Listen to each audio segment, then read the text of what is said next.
and Professor Chandrasekhar, who gave me opportunity to share my experience and views on this topic to all of you. And I understand this is the last session of this particular scheme. So I assume or take liberty that most of you know many things. So I don't have too much, deal or explain you. Or I can assume many terms you are knowing. Because in the morning I saw there was a lecture on ozone. So there would be some commonality in terminology or something. But I would request that please ask questions. You can ask in the chat later on when there is time after the lecture. We will discuss those questions. Okay. So let's start this topic. Yeah. So just to start with this lecture, I'd like to say that Earth climate is changing. It's all linked to climate change. And how much is the rate? What are the causes? What would be in the future? It is anthropogenic and natural. These are a very general question, very general quest in the school level to college level to even top scientists. But how do you find an answer about such things? To find the answer, of course, you have to measure.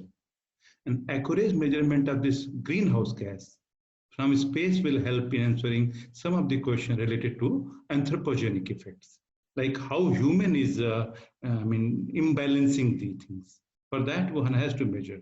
Actually, the measurement started from Mauna Loa in the 1960s from the ground. That gave a lot of information in this line, but now one need to know it from global perspective, not only one or two stations, and space helps in doing that. Of course, detecting this would be a tough job because the changes are very small. They are in ppm, ppb level, depending on the gas you are interested in. Like CO2 is 1.5 ppm changes in a year. That is very small amount. Okay, so to do that, one has to have a very advanced technology to detect it. Hopefully, from the last 1 to 2 decades, this space technology has come to that level. The talk will cover advances in satellite remote sensing and its role in providing valuable observation related with greenhouse gases. Let me tell you, we'll be discussing more about CO2 and methane, okay? Because as far as greenhouse is concerned, there are many gases or many trace gases are there. So I thought to focus today's lecture on the carbon dioxide and methane. Okay.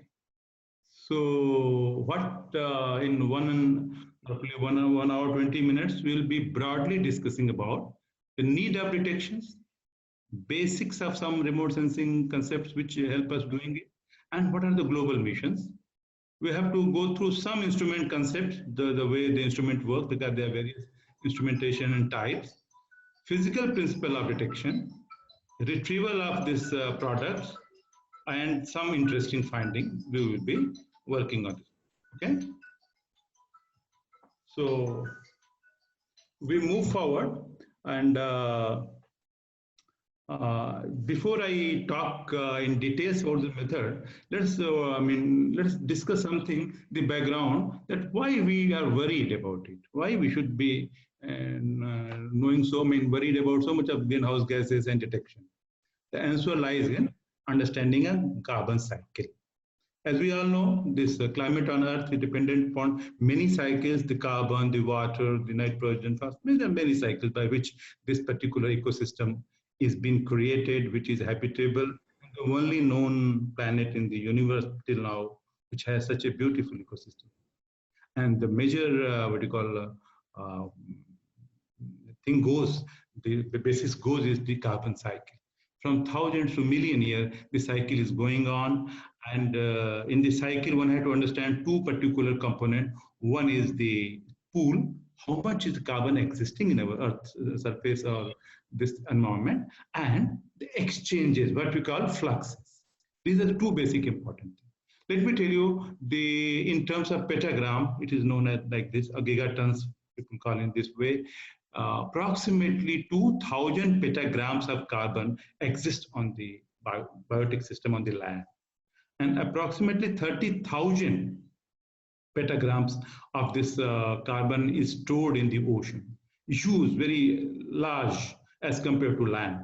But it's not important that how much is existing there. What is more important is how much is the exchange taking place every year, what we call flux, just the rate of change of carbon per unit time. It is approximately 120 petagram, which exchanges from the vegetation or the soil or the land every year in general, and approximately 70 petagrams are exchanged, this carbons exchanged in ocean. This ocean exchange is relatively smaller to land, although pool is very high. It's okay. So, but this exchanges has been balanced over thousands of years. There was no issue about it. It's all balanced. Something goes up, something come back. Something goes up, something come back. The problem happened with the industrial revolution. A lot of technology took place. And what happened? We started digging our earth. We started bringing out a lot of fossil fuel and started burning for our vehicles. Then the problem came. And in this process, the exchange got disbalanced, imbalanced, and you can find in this order of magnitude, say 120 petagrams are exchanged over the land. With this imbalance of fossil fuel being generated artificially or anthropogenically by human, 6 petagrams or 7 petagrams we are pumping every year in there. And that is not much taken by the back.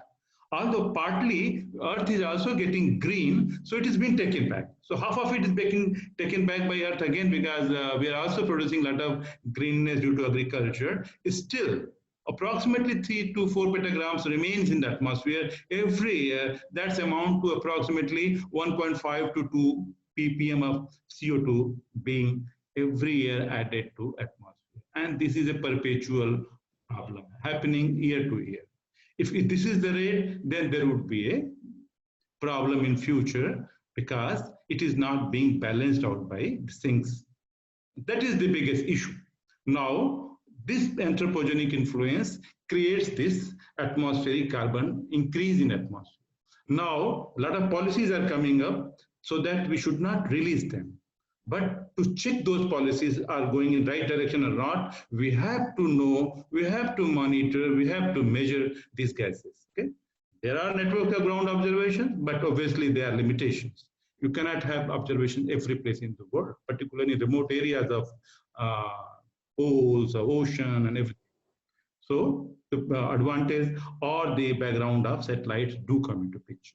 So this is the primary concept I want to discuss with you, that why we need so much, why we are worried about this particular gas called CO2 or CH4. As far as basics of climate change, many of you know, but let's again discuss a bit of it, that greenhouse gases are not our enemy or not bad thing. In fact, because of this only, Earth environment is habitable. They have increased the temperature of roughly 30 degrees, and that is why this Earth is conducive to life. So it's not bad. What is bad is not being balanced by anthropogenic factors. Although amount is small, but it is creating a heating in the system, because these gases has a what you call property of trapping the thermal infrared. So they allow sunlight to come to Earth, but while exiting this energy in thermal infrared, when the Earth gets heated, they do not allow this, because most of the absorption of this particular gas exists in thermal infrared. And there it arrests, increases the temperature, and that is the biggest problem, and that we call global warming. Okay. Annually, it has been found that from 1850, it was approximately 280 ppm CO2. Now it has crossed 400 ppm. Similarly, the CH4 and 2O, all these gases are increasing gradually with time. And most of the cause for increase is the fossil fuel, cement and all those things. We are creating so many houses, so many urban lands, turning our agriculture into all these things. Or cutting forests for other land uses, and there comes but in comparison to forest, the fossil fuel has a more contribution in what you call increasing these gases. This is how IPCC reports it. So in total, there is a warming. although greenhouse gas has a potential to warm in approximately 50 to 60 years, a 1 degree increase. But as you may be aware, or in earlier lectures you might have heard it, that aerosols, they scatter light. While we produce gases, we also produce aerosols in this process of anthropogenic development, and they somehow scatter. They do not allow light to come, so they provide dimming or cooling effects. So sum total is also a warming of the order of 0.6 to 0.7. But if you cannot control, if you do not control, do not take policy measures, these are going to increase, and obviously it may touch 1.5. Target is to not allow to more than 1.5 degrees. For that, a lot of measures is going on so that we do not produce this kind of thing. This is the basic background of why we should worry about these gases and associated warming. Remote sensing plays an important role. So before I go to actual methods of doing, let us just see what is the remote sensing. I hope you would have heard it before also, but let me again reiterate that it is science of making inference about material object from measurement made at a distance without coming into physical contact with object understanding. And mostly you can do from balloon, you can do from many things. What we mean by remote sensing in general in ISRO and the larger perspective global community is satellite remote sensing. You can see a picture of a train, we call atmospheric train. There are a lot of satellites. They are designed and they are launched in such a fashion, they pass over the Earth in a 15-minute consecutively, one after the other. That's what they call AR, atmospheric train. This is an example where they are continuously taking pictures using instrument called hyperspectral spectrometer, lidar, passive radiometer, radar. So these are the instrumentation by which such measurements are taken. I'm not going to detail of this measurement because our topic is slightly different, but yeah, I want to simply tell you that one of the best sensing device for greenhouse gases is concerned is currently called TROPOMI, Tropospheric Monitoring Instrument. It is on a European mission, Sentinel-SP, and you can see it has the ability to take pictures of around 2,600 kilometer wide coverages, and I would say it is one of the best system, most refined system at the moment who can do this task. Just it is a credit to ESA that this particular mission is available and giving very good information. As far as image strategies are concerned, I mean, remote sensing is done in various ways, like it is a small symbolic picture of ISS taking some observation that one does from nadir. You just simply look on the ground and whatever comes in between the path to detect the radiations. But in this case, what happens? Your ground reflection do come, and they create a hindrance to atmospheric scientists. Of course, it is very important for those who deal the surface science or the agriculture, forest, and those kind of applications. But it is a hindrance because it gives a back reflection, which you have to cut it down to know any atmospheric property. So people also try to see in a limb mode where they see the edge of the Earth. There the ground doesn't come and the intervening atmospheres are taken.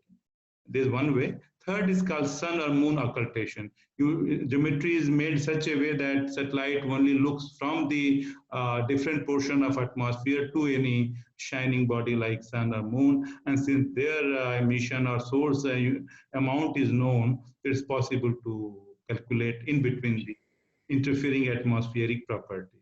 So these are a few imaging modes when you study atmosphere. The simplest task, I would say, or the basics of retrieval of greenhouse gas is you pass a light from a gas, simple, allowed through a slit. It's a school kind of example, and pass through a dispersing system. Here I have shown prism, because generally in lab, in school or colleges, these prisms are used, but in space, generally prisms are not used because they're bulky. But here, I mean, is dispersive element, and then they spread light on a detector.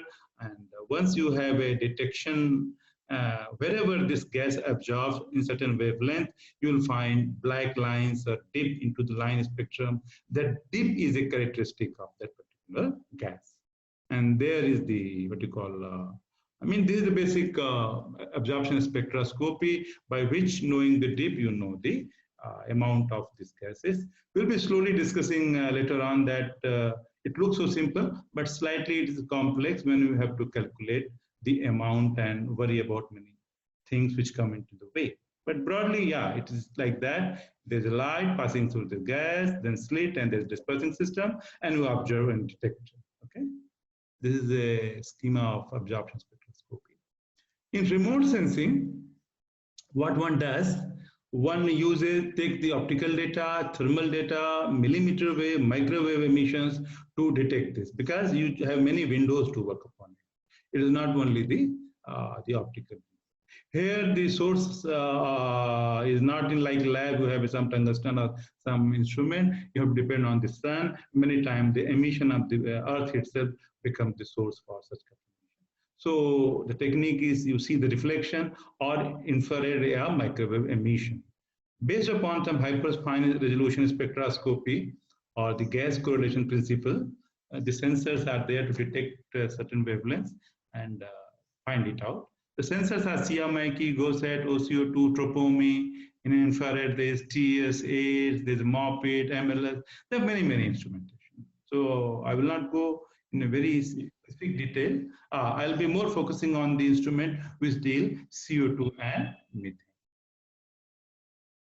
So before I go to exact concepts of explaining you how they detect, let us see the broad concept in remote sensing. Again, whatever talking in some other fashion, like you have a radiation source, could be sun or could be anything, and from there the interaction molecule take place, and then this interaction through atmosphere and the molecule, I mean, in the form of dispersion comes to detector. The detection is take place, then analog to digital converter. You get uncalibrated data, but then there are system LEDs or some moon or some calibrations are there by which you calibrate those spectrum. Or once you have got a spectrum, there is a retrieval procedure. We later on discuss what is the procedure is. From there, you have to derive the product of interest.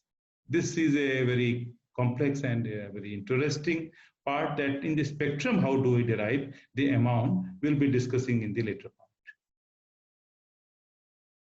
Okay. So before we talk to those, let's again see some types of remote sensing for those who are not much aware. I hope many of you might be knowing it also, but for sake of benefit of those who are new to this remote sensing, because I did not find that curriculum that remote sensing, I mean, detail is being talked about. So I thought to share you this thing. Hopefully, it is not repetitive, even if it's there. I mean, let's go through it. There are 3-4 types of remote sensing. One is broadband remote sensing. In optical region, I'm talking about. Of course, there is a region in thermal and microwave also. In the broadband means you take few observations. Okay, a 1 or 2, 3, 4 band, like we have INSAT or something like that. They are mostly meteorological satellite. There you more worry about the albedo, the reflecting property of the Earth's surface, or sometimes you worry about the reflecting property of cloud or the what you call temperature of the cloud for meteorological applications. Dr. Gorilla would have told you about this principle, how temperature and albedo help you to know the rainfall from the cloud. But such instruments are few, 4 or 5 bands, and not more than that. Then there are some instruments called multispectral instruments. They work in some selective wavelengths of blue, green, red, and IR, SWIR, and some thermal infrared. They specialize bands. They are used for resource management. Like in our ISRO, we have a resource set series of satellite, ocean color series of satellite, where we are able to know the agriculture, forest, and maybe ocean and all those property. Basically, I belong to that field, and I have worked on this kind of instrumentation a lot. I mean, my basic background goes into that, and their own physics of knowing how much is your crop area, how much would be the production, what much is the forest. Such instrumentation, generally there are 5, 6 band or 7, 8 bands. Nowadays, some 15, 16 band also, but of that order range.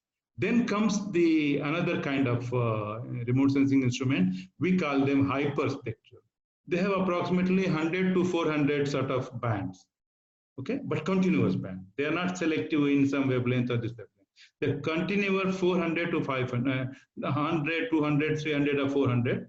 Generally, these instruments are there to compute the mineral compositions or pigmentation in the particular leaf. They help into knowing some chemistry of leaf or even mineral, what are there inside. Okay, but they cannot detect gases to that extent. They can't do chemistry of atmosphere because the lines, the resolution required to detect those gases are much smaller, I would say. Delta lambda requirements are much lower. So there are some advanced hyperspectral, or we nowadays call ultraspectral instruments, which has 1,000, 2,000, 500,000, or even 8 to 10,000 channels, depending on the kind of configuration you have. These instruments are there. I mean, they are helpful in knowing the what you call trace gases or greenhouse gases.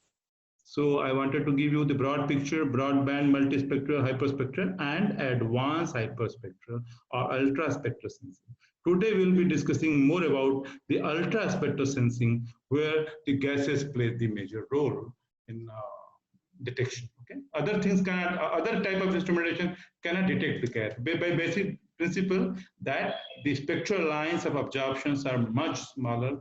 They are not as broad as for the surface or any leaf or any other mineral composition. If you want to see the canvas of instrumentation, there are many. ERS, and Europeans, Japanese, Americans, a lot of instrumentation are there, which can do this kind of measurement. And there are many gases like ozone. You might in the morning might have heard from Professor Samlal, and then there are many, SO2, there are many. But today, as I said, we will discuss more upon CO2 and CH4. To do that, they are lesser. They are not many because they require specialized wavelength. So in that regard, comes one instrument called SCIAMACHY. It was launched in 2002, and it started the era of detection of CO2 and methane. Before that, there was not much into this field, although ozone and other things were done long back from 1979 or so, from the GOM or TOM and those kinds. Then came another instrument called OCCULTATION, then GOSAT, and currently Sentinel-SP. These are the instruments which work on principles so that it has a capability to detect CO2 and CH4. In the continuity of the same discussion, GOM, as I said, I was saying it was more for ozone and all this thing. SCIAMACHY and TROPOMI, both two are important one. As far both are from the European system, and TROPOMI at the moment I said is an improvement of SCIAMACHY. SCIAMACHY used to take observations at 30 kilometers or so. TROPOMI is able to do at 7 kilometers. Okay, even swath of TROPOMI is also quite big. It is 2,600, which was not there earlier. So it is a improved version of earlier missions. Pictures are also quite impressive, and it has a good resolution. Besides this instrumentation I was talking about, they are mostly working in an optical region in reflection domain. They are instruments called sounders. Okay.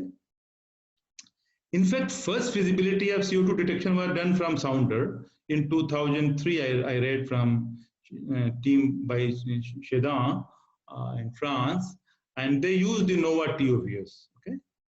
Like that, there are many sounders. Sounders are generally working in an infrared domain. Okay. So there is something called IMG, NASDA, there's JPL instrument. AIRS is the famous instrument in NASA JPL instrument. IARC we call. It is a European or CNES combination. I mean, that is a very good instrument for doing sounding, and it also detects the gases. CRIS is another instrument. They are mostly, few of them are interferometer, and one is a grating spectrometer. I'll discuss what is this two, how they are different. And the resolving power is of the order of 10,000, 20,000, I mean, of that range. So these are some of the instruments which are sounder in nature. Not, so when I say sounder, it means they work on the principle of emission of Earth. They do not use light which are reflected by sun.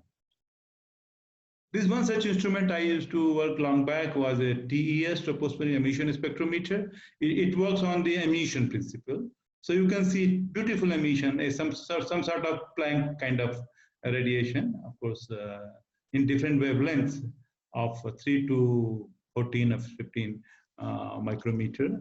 And you can see the dips in between, ozone dips, CH4 dips, HNO dips, CO dips.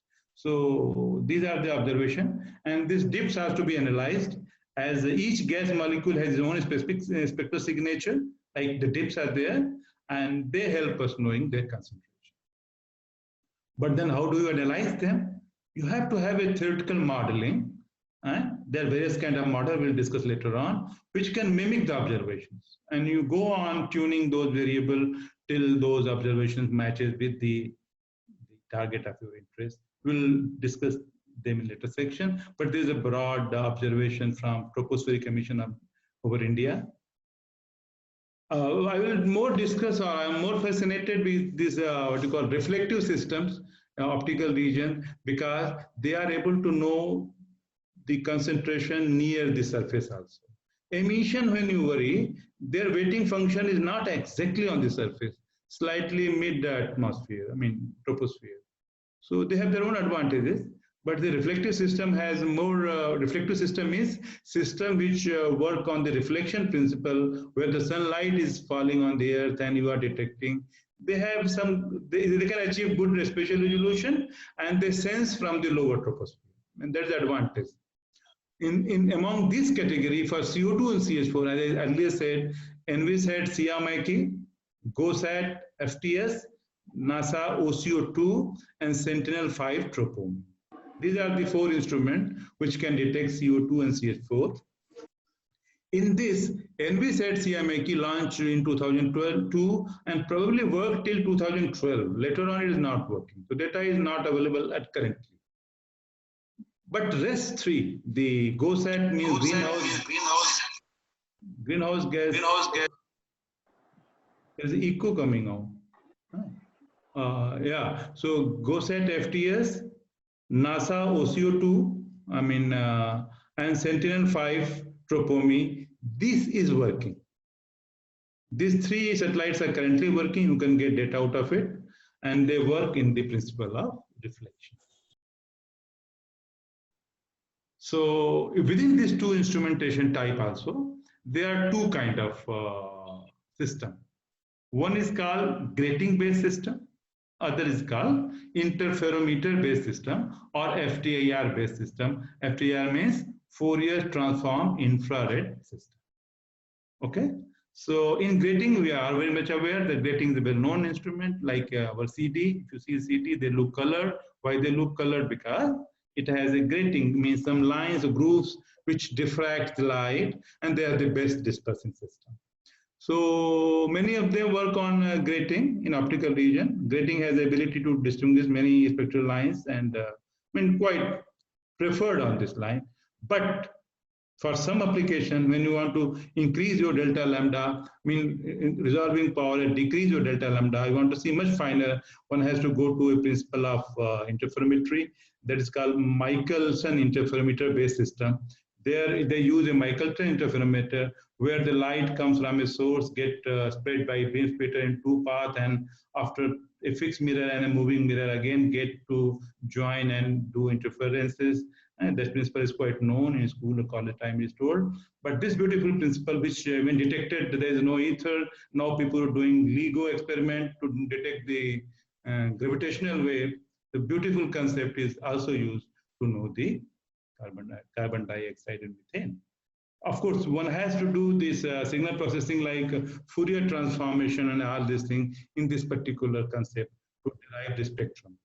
This I will be telling you that GOSAT I was telling about, the greenhouse observing satellite, works on the principle of FTIR. Where rest 3 I was telling you was based on the principle of grating. Before you work on any system, what happens? You have to choose some wavelength, because if you see the spectrum here from 500 to 2000, so many vertical optical depth or absorption lines are there for different gases, because many gases absorb in different wavelengths.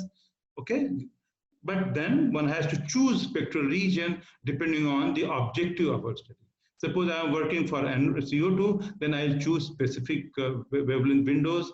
There I will work. If I'm working for O3, that is why these instruments are different. O3 instruments are generally OMI, ozone monitoring instrument, GOM, TOM, who are more focused for O3. But as I said, OCO, or orbiting carbon observatory, GOSAT, they are more focused for CO2 and methane.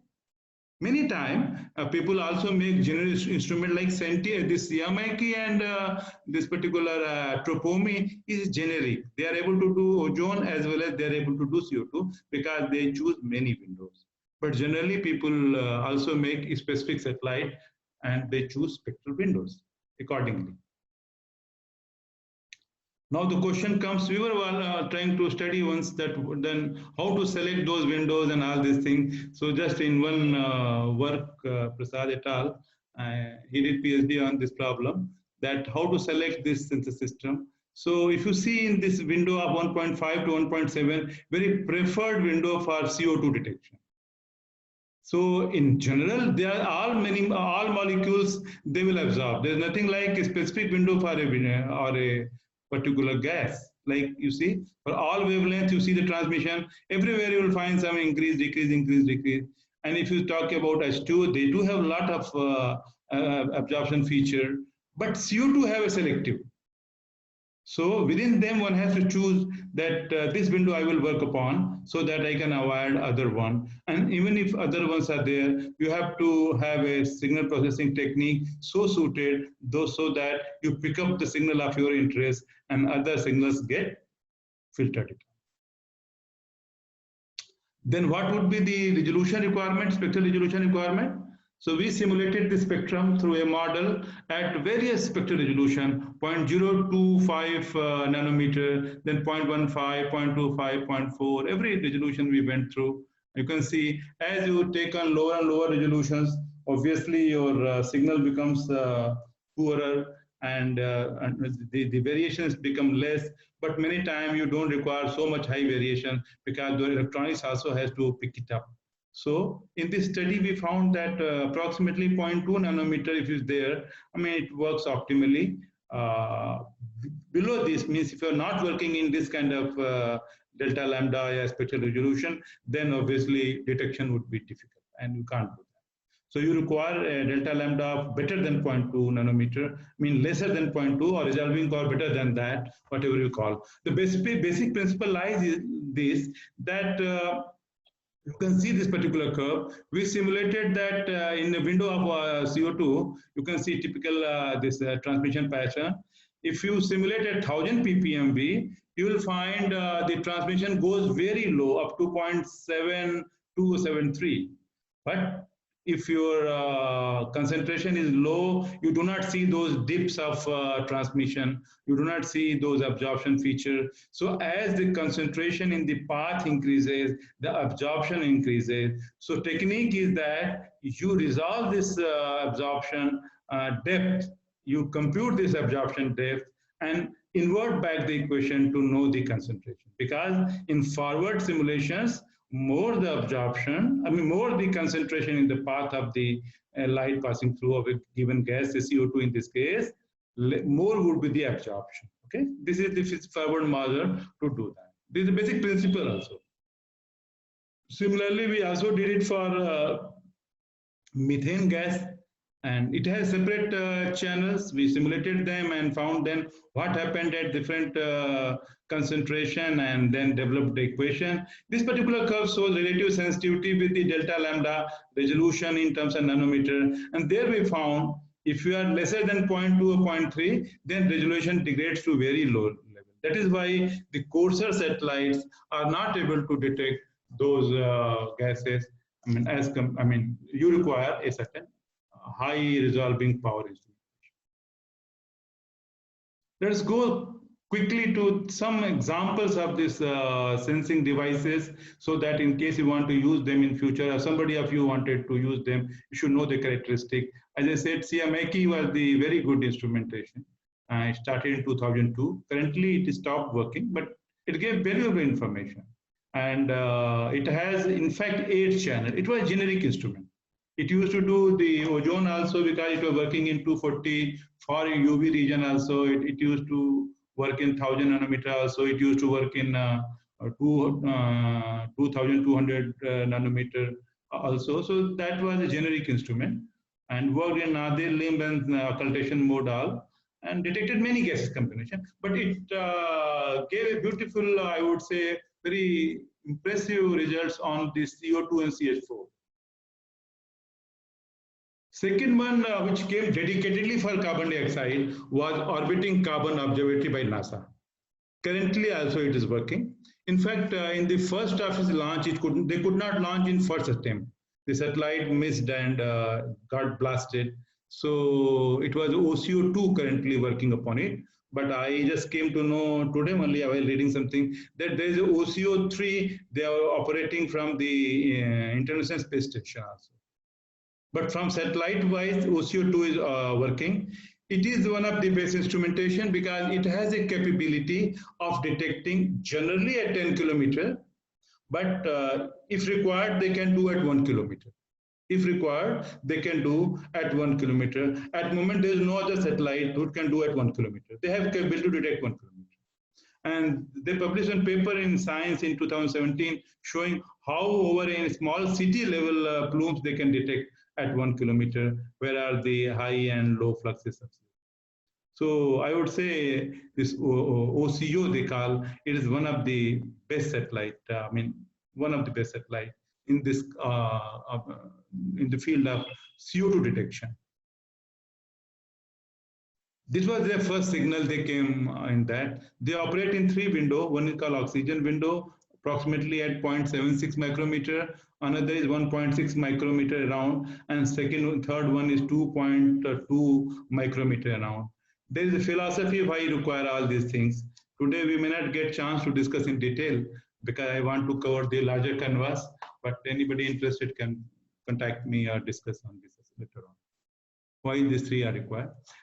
Sentinel-5 TROPOMI, as I say, Sentinel-5P TROPOMI is the latest one. It is very, very good instrumentation. It is the advanced version of SCIAMACHY. It is one of the best in general because it is generic. It does many other gases, than CO2 and CH4. It is not dedicated like OCO2 for CO2, but it is one of the very good instrument, but resolution is 7 kilometers or so. It is not like 1 kilometer which OCO has it. So it has a certain advantage over other instrumentation. We'll show you the result later on.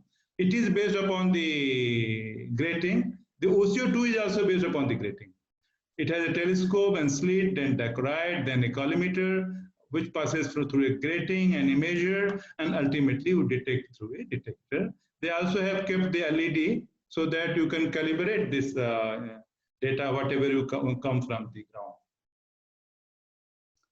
I was talking about the GOSET instrumentation. GOSET is a instrument which is dedicatedly made for both CO2 and methane. And it has a certain advantage over others, one that not only it works in the O2 regime like 0.76 or 1.6 or 2.2 regime, it also works in 10.5 micrometer region that is called thermo-infrared, where this OCO2 or TROPOMI or SCIAMACHY doesn't work. So they also take help of 10 micrometer sort of thermo-infrared imaging because CO2 also has a fingerprinting or signals in that region. So it has some specialization, and instrument-wise is quite different than them. They all 3 were dependent upon the grating. It is based upon the FTIR, that is Michelson interval. These are some of the signals over India on this. You will find in the 4th channel, like 0.76, you will see spectrum like this. It is mostly for O2 absorption.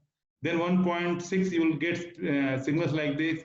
If you are good at spectroscopy, you can notice that this particular symmetric absorptions are of CO2 absorption. Then it works on 2.0 and, as I said, 10 micrometer region also. This particular dip is for ozone, but there are some, this particular dip is for CO2. So it also uses this particular wavelength. The 4th one, as I was saying, it is not available in other instruments. So every instrument is some kind of unique in its own way. Of course, that depends upon the kind of objective they have checking. GOSET has a name Ibuki in their language that means breathe. They say we detect the breathing of Earth from this.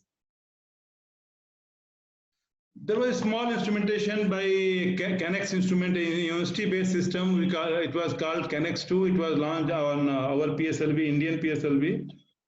So I knew this particular team. It is a personal computer type sort of size instrument, nanosatellite, and they put a grating and could have one spectrum in 1.6 micrometer. And it was possible to detect CO2 by this instrument, but it was not a very sensitive instrument, but it was flown as a part of experiment.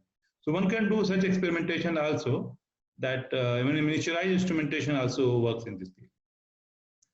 And this instrument is called methane sensor from Mars. India made this instrument first time, although India have not made any till now any greenhouse gas satellite for Earth missions.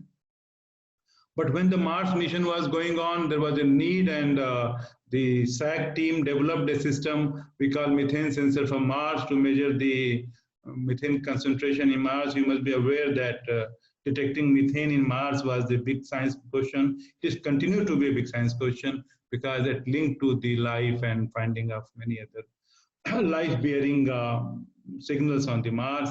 Of course, the concentration there is very, very small, some 10 or 20 ppb. So it was a challenge.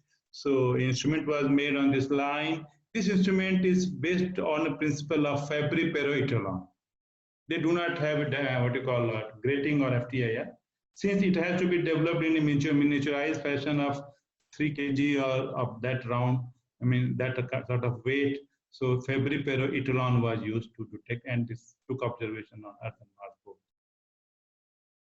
So this one section I wanted to share with you that what are the instrumentation, how they work, and the principle behind them, and the kind of data available or the mission available to us. Let's go quickly to small basics of spectroscopy and methods, and then some result of what we see from this instrumentation.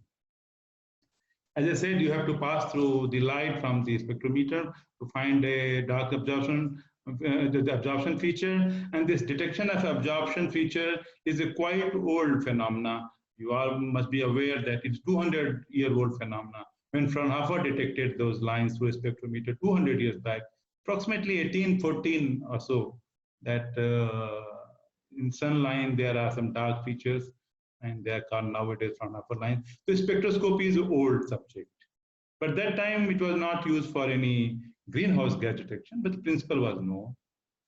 And in laboratories and in our labs, field experimentations continue to be there, and they detect many atomic emission or absorption in that matter. And there is one example from University of Maryland where they can detect in lab so many elements in respect to the continuous spectrum, what we are doing that. In India also, spectroscopy was done long back from 50-60 time frame. Banaras Hindu University was one of the leading university in those times, because Professor Asundi, who used to work in this field, and he studied from UK and brought that concept in those era. And at that time, 50, 60, or 70 time frame, this BHU was leading along with the IT Kanpur and BAC. They used to have a beautiful laboratory. And I'm just showing you one particular spectrum of BI2 molecule done in this field from this BHU long back in 1971. They had a grating of 120,000 lines in grating, 15 centimeter sizes, and they used to see it into third order. The spectrum was taken. So resolving power was 360,000. Just I wanted to show this you because this laboratory concept which was existing in 50s, 60s time frame, it took time to become graduate into space missions, but with availability of this OCO and other mission I was talking about, it's possible to do spectroscopy of that order, of molecular order, nowadays. That's why I'm showing you the comparison of that. Of course, the current instrumentation, they have resolving power of 20,000. Although earlier ground instruments I was showing is the resolving power is 3,60,000. So order of magnitude matching would be difficult. It will take time to develop such kind of instrumentation, such big gratings and those sensitive devices. Because in ground, you can increase your dwell time, you can take spectrum for long period, but in space, you have a limitation of dwell time. Satellite moves, so I mean, that has to be, the collection of energy has to be faster. But at the moment, 20,000 sort of lines, 5 centimeter grating, and that sort of resolving power are available in these instrumentation. So now the spectroscopy has come from laboratory to space, which is a very, I would say, encouraging thing. In future, this is further going to be there, and we are going to see many more accurate information of many other gases from space. The basic principle by which this spectroscopy is done is that you all know molecules are formed because of interatomic interaction, and when the two atoms come at the equilibrium bond length, where the attraction and repulsion forces balances it out, I mean, there is a there you form the molecule, but the molecules are not stationary. They vibrate, they rotate, they translate. There are various motion of vibration, rotation, translation, and within vibration there can be bending, symmetry state, asymmetry state. Looking at the kind of dance they do within each other, or the kind of the pattern they make, it introduces the dipole moment accordingly, and it creates the energy levels of that order.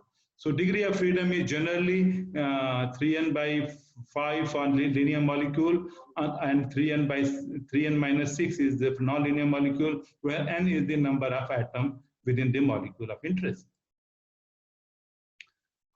If you talk about any molecular formation, it is something like a very simple harmonic oscillator. They oscillate as if they are simple harmonic oscillator with certain potential energy having some hormonal or what you call n-harmonic components. And if you solve them in a quantum mechanical sense, these vibration energies are quantized. And you can see different quantas of vibration as E0, E0, and all these things. And whenever transition from this takes place, depending on the dipole moment variations, and there are certain selection rule of vibration quanta being plus minus 1, you get this energy. Particularly if you talk about the CO2 molecule in the symmetric stage, it gives the what you call transition at 7.2 micrometer. There are three fundamental, four fundamental frequencies. I mean, as far as the rule of 3n by 6, 3n by 5, and 3n minus 5, and they are 10.2 micrometer, 4.26 micrometer, and 14.99 micrometer. These are the fundamental frequencies at which CO2 has vibrational frequency. But whatever all we see is not only the fundamental, their combination and overtones also. So the remote sensing is done in CO2 at 1.5 and 1.6 micrometer. It is nothing but the combination of these three fundamental frequencies of vibration. For a given vibration levels, the molecules also rotate. So they are rotational energies. They are proportional to what you call link. I mean, the function of this what you call angular momentum and moment of inertia of the molecule. How big or how massive is the molecule? We'll not go into details of mathematics, but ultimately it is the vibration or the rotation or together. They form the energy system in which a transition takes place, and we get these lines. And for a given V1, 0, V1 or 2 vibration state, there are many rotational states in between it. Whenever, depending on the selection rule, this transition takes place, when delta J is a rotational transition, quantum number, and it is -1, we call pre-branch. When it is 0, we call Q branch. When it is +1, we call R branch. These are some fundamental terminologies of spectroscopy. And this helps us in knowing whenever you get a spectrum from the instrument, this concept help you to find it out from where this has emanated, what are their energies are. Then one can know their property in terms of their angular momentum or moment of inertia, the bond length, the dissociation energy, as well as we can know their concentration. These are the basic fundamental by which we are able to know the molecular composition and properties. So these are the molecules. I will not go in detail in explaining those spectrums now. I wanted to give you the glimpse so that while doing spectroscopic analysis of anything, say if I observe any atmosphere of Earth or any planet for that matter, we'll get many absorption lines. How do you decode these lines? What would the principles involved in decoding? So these are the spectroscopic principles of vibration, rotation, and lines. They help you decode. The pure rotation lines lie more in microwave region, and the vibrational lines lie in thermo-infrared region.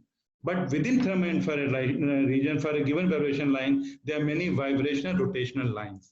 These are some of the terminology the spectroscopy used in deciphering or bringing out the information from what you call the spectrums of any gas. Let's go quickly to what you call, how do I detect them? Let's forget about the spectroscopy. I mean, if I get the light, what should I do? So in specifics, it is a Lambert real law basically. If you are in lab, pass a light through a cell which has a length of L, what will happen? Whatever light you get in output, I lambda, is nothing but the I naught lambda, the initial light you throw into the cell, into exponential of a certain term, which is a function of the concentration, the path length, and of course the property of absorption cross-section, the property of the molecule, I understand. Okay, so this is the principle. As the length increases, as the concentration increases, your intensity becomes lower, it becomes more absorbed. And the sigma lambda is absorption cross-section. Already spectroscopists has developed and found many big libraries called Hydron and many libraries for many molecules. They are required. That what is the absorption cross-section per unit molecule? So that when you see this much absorption, so per unit molecule take this much absorption. So there would have been so much of molecule in a given path. So this much light would have been absorbed. That is the basic philosophy. So concentration is nothing but the log of I naught lambda or I lambda, what was falling compared to what you receive by sigma lambda into L. If you know this in this lab, you can do that. In space, what happens is become difficult because all things are not in your control the way it is there in the lab. So you do some other tricks of doing it. Okay? And I was talking about this is the law. So what you do in space, whenever you take this dip, try to compute a band gap. We call CIBR, Continuum Interpolated Band Ratio. This is nothing but equivalent light at the absorption line, which would have come without absorption with respect to the energy you got due to absorption. Take these ratios and you'll find that is the depth of those kind of absorption. More the depth, more is the concentration. And then such kind of models are developed to calculate them. Observationally, as I said, you have many aircraft, surface, sonde, ships, and many things, but satellite do play the important role. And in satellite, as I already told you, it is another this repetition of the same thing, that is occultation, solar backscatter, atmospheric emission, and LIDAR. Okay, 4 principles are there. Occultation, you see a bright object beneath, within a atmosphere changing path length, and you detect those gases. And in this case, signals are very large. You can do vertical profiling, but then data are sparse, and only you see upper atmosphere. You can't see on the ground. But it is one of the way of doing it. As I said, backscatter, I was talking optical backscattering or the reflection is the most popular one, where you have sunlight falling on the surface and some comes from the atmosphere, you detect them, and based upon the difference of this absorbed and non-absorbed characteristics, you can find it out. It is sensitive to low atmosphere. You can get good spatial resolution, but of course, you can do only in daytime, and there are some other interferences also. Our sensitivity is literally poor compared to other ones. Emission is another thing you can do in night also. Don't worry about sun. Let the earth itself emit a radiation and you absorb them at different wavelength of smaller lambda slices, and do calculation which this what you call sounder does, and one does it. But signals are poor because emission line strength itself is poor, and you can't detect in lower troposphere in this case. LIDAR is the best. You send your signal, note down the time, let the signal come back through a certain attenuation. You choose your wavelength so that you know which species of molecule you want to do. It is best, but till now people have not done it, or it would be difficult to do. Till today, aerosol can be done, but gases still has to be done. There are missions planned, but I have not seen much still as an operational system.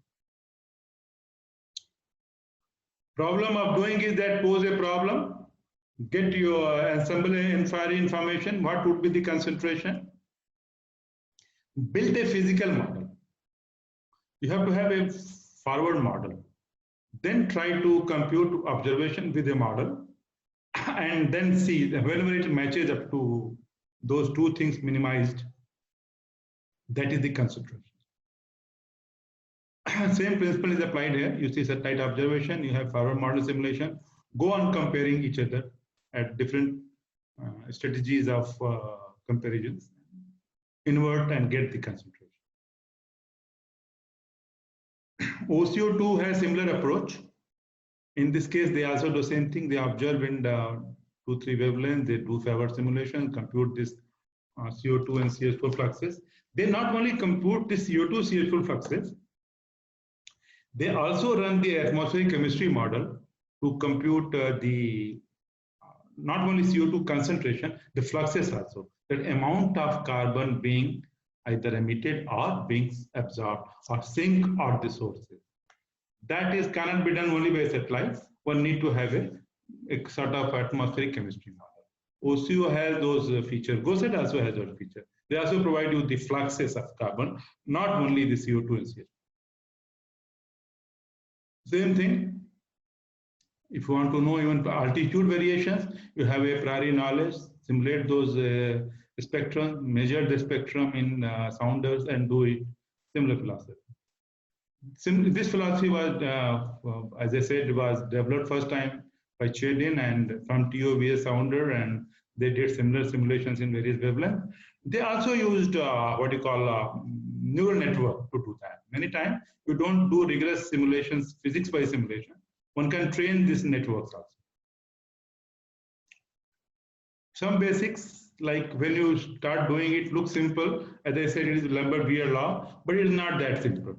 Because while doing, it is not only gas which absorbs, there are some mice scattering, there is relay scattering, so many other scattering start playing the role other than the gases. So one has to overcome this. Let me not go into details of those mathematics, but yeah, there are ways by which you can do, and by appropriately putting your equations or mathematics in such a fashion that you avoid the slow varying feature as compared to fast varying features, because this aerosol contribution either in MEI or relay has a Landau dependency and slightly slow varying. They don't have so quick absorptions and transmission, whereas gases are fast varying features. So there is a mathematics, you solve that particular mathematics and it's done. There are various ways of dealing. One thing I want to emphasize here, those who deal gases, they have to know that the spectrum, what you get in the lab is not similar spectrum what you get from satellite. They are broadened by different principles. Of course, natural line width, because of uncertainty, Heisenberg uncertainty takes everywhere and line is broadened to some extent. But depending on the pressure of atmosphere, there is broadening called collision broadening or pressure broadening. It has a shape called Lorentzian line shape, which is function of pressure and temperature. So one has to solve this. One has to know the pressure and temperature. That is why, I was talking about in OCO2, they also observe oxygen. From there, they estimate the pressure so that they can do this Lagrangian line width calculation and know the amount of what you call spread into the broadening of this picture. Unless one misses this spread, one can wrongly compute the transmission and hence the concentration of the gases.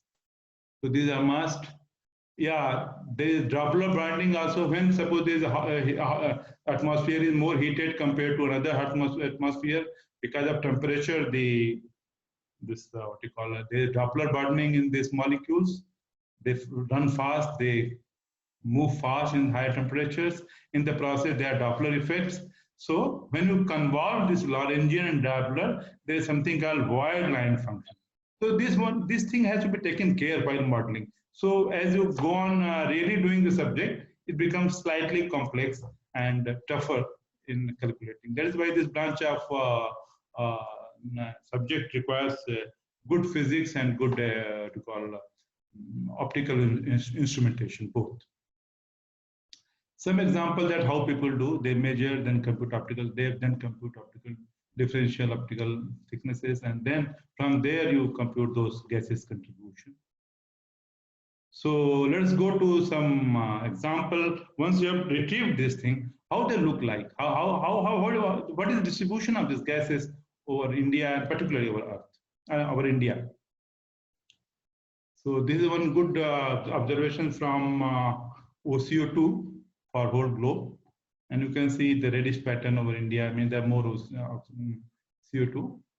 This I was showing you already that they have a capability to detect over city also at 1 kilometer resolution. Generally, they do at 10 kilometer, but if required, they can do. That is the power of that OCO2. Long back, I analyzed how CO2 is varying over India, and I was thrilled to find that this was some first observations of 2008 or that time frame. Not much information on the CO2 are existing. That all these Himalayans where you see less CO2 as compared to desert and many other areas. And that is because I could find that wherever there's a vegetation, I mean, they suck that atmosphere, they absorb the CO2 for making what we call food or photosynthesis, what we call, and there you see the less CO2. Then we analyze these patterns of different months, and I could find that it increases in the summer as because they're low drawdown or vegetation are less, but as the monsoon comes, vegetation increases. There is approximately 10 ppm drawdown from atmosphere. So there is seasonal cycle as well as you can see there is a linear increase. I mean, also with the time, which we call killing curve. It was first observed in Mauna Loa, but now. So we observed the CO2 over India, and from 2003 onward, when the SCIAMACHY were launched, and we found that around 1.75 or so ppm per year was change in CO2 over India. Currently, our colleague Chabara and Goel, they found that it has crossed 4,000 in 2017, and they published this result of OCO2 in Current Science. Yeah, while analyzing the CO2 over India, we found it is highly connected to vegetation cycle, the FAPAR we call, that's the fraction absorbed photosynthesis radiation, more the absorption of photosynthesis, and there because of photosynthesis, you absorb more, CO2 is less, and whenever there's less vegetation, it's inverse relationship. We could establish this is the CH4 methane contribution whole globe in different months and of 2009 and 10. But when we analyze this CH4 contribution over India, we find the regions with rice belts. No? They are very high. It is known that rice paddies emit methane. And we analyzed this seasonal pattern, and we found that West Bengal has the highest CH4. Maybe because of the wetness there and rice there. That's what we could understand. Of course, Punjab also had a rice, and we found in some period in the summer season, Punjab showed good, showed high CH4 because in this region they start showing paddy cultivation. They used to show, nowadays it is stopped, but they used to show paddy cultivation, and methane used to suddenly increase in summer itself. Now government has taken care not that they should not do. It is not environmentally, I would say good to do that. So there are restrictions.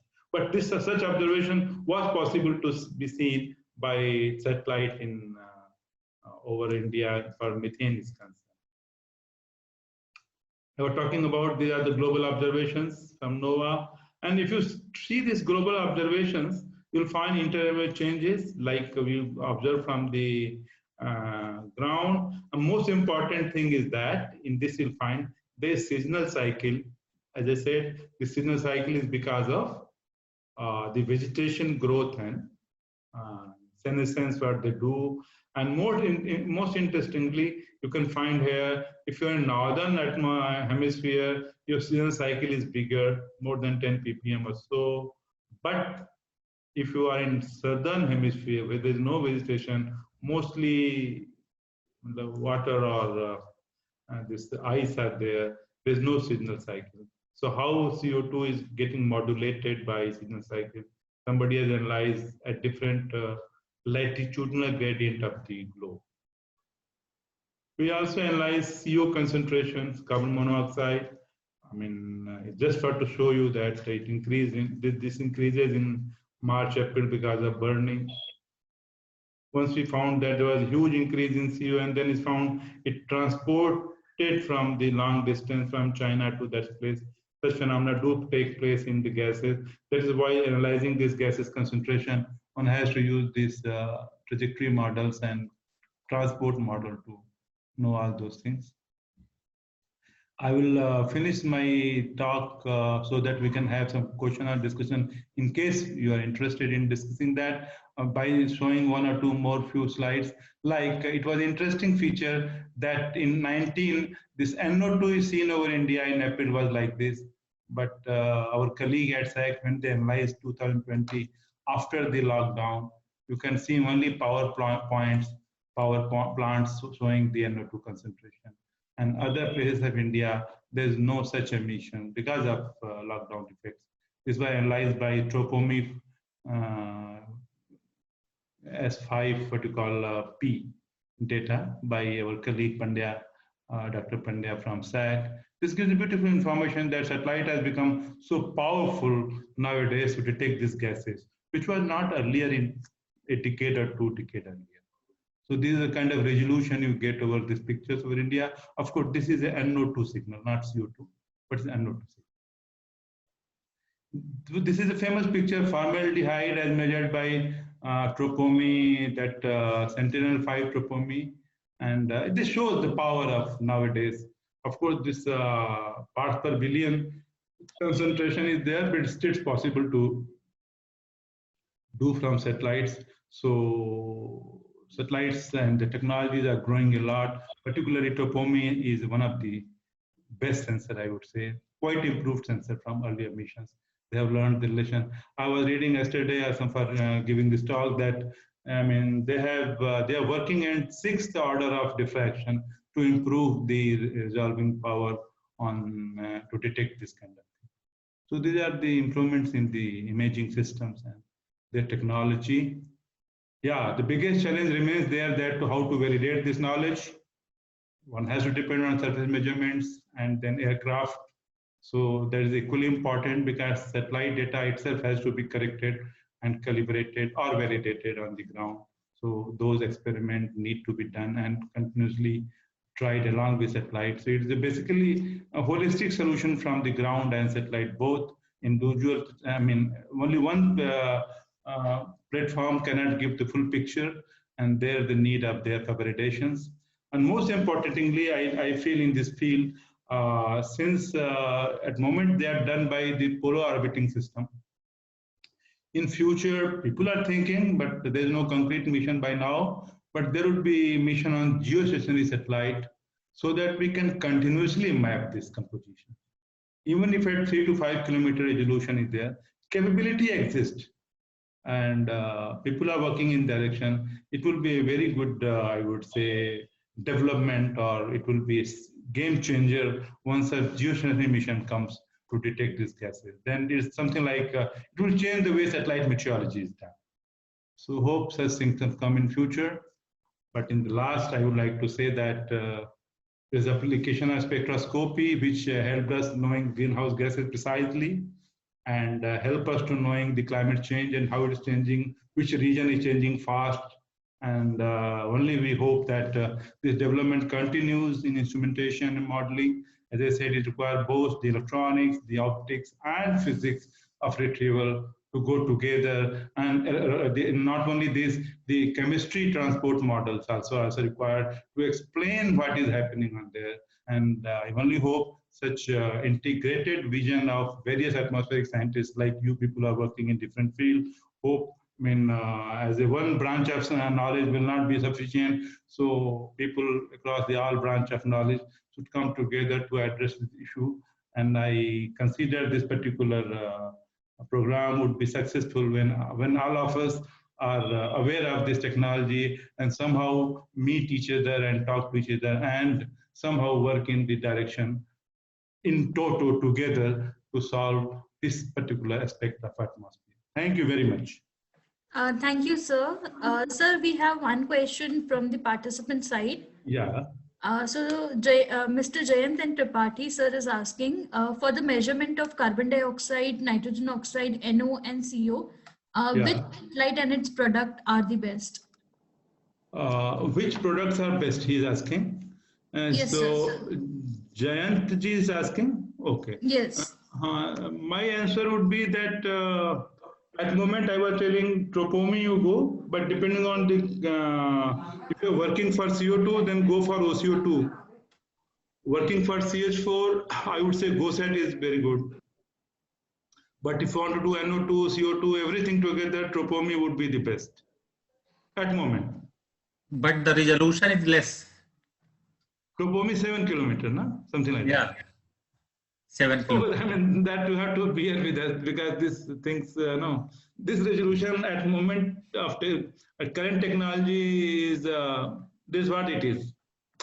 It will take time to improve upon.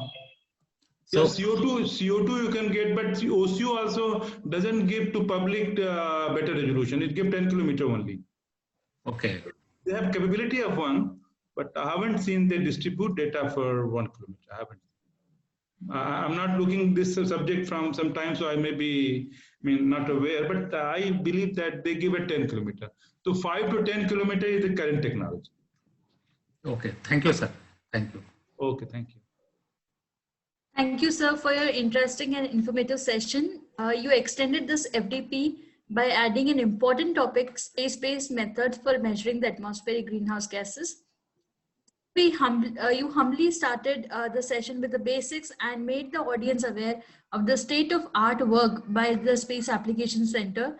You also gave some examples and interesting maps of the spatial variability of CO2 and CO across India and across the globe.